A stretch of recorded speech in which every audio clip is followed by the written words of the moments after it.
What's going on, guys? My name is Donnie. I'm an artist and producer, and today we're going to be using Soundtrap to remake Kill Bill by SZA. Now, SZA just dropped her newest album, SOS, last month, and probably the most popular song from that project is Kill Bill. It's an amazing track, and it's one of my favorite beats from the album, so I'm gonna hop on Soundtrap and show you guys how I remade it today. Now, quick disclaimer, the sounds and instruments that I'm using are not the exact samples used in the song. Basically, whatever instruments and effects are available here on Soundtrap, that's what I had in my disposal. And although this song sounds pretty complex to some people, I'll show you guys the basic elements and how you might be able to match the real thing here. So without further ado, let's go ahead and break down what I made on Soundtrap. Now, starting with our first instrument, I'm using the trance lead synth to play the foundation of the song. You can find it here in the menu. These are the chords I'm playing on the MIDI and some effects I have thrown on them as well. Next, I have a few pads to create more space. The main one you're hearing is the warm pad, which can be found here, and these are mainly playing the bass lines of the melody in different octaves.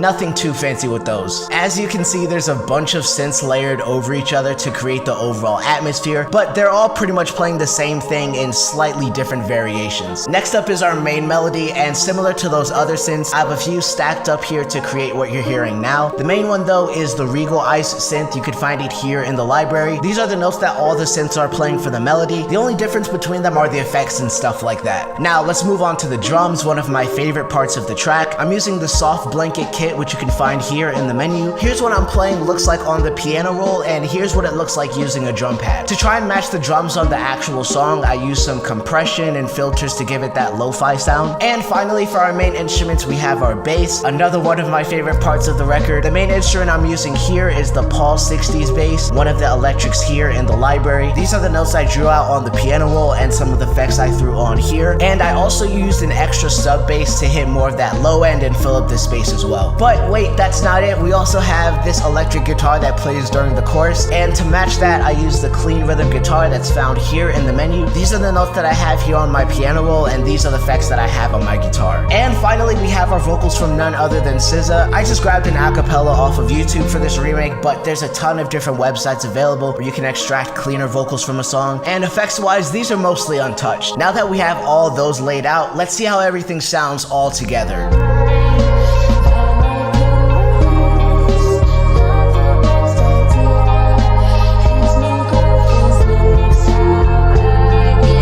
And there you have it. That was my remake of Kill Bill by SZA. Hope you guys enjoyed the video and let me know how I did with this one. There's probably a ton of different ways to remake this song with all the sounds and instruments available here on Soundtrap. So if you guys want to have a go yourself, I'll leave a link in the description if you want to sign up for free. You can also find a link to my BeatStars page down in the description if you're interested in checking out some of my work. Let me know what song I should remake next down in the comments, and I'll catch you guys in the next video.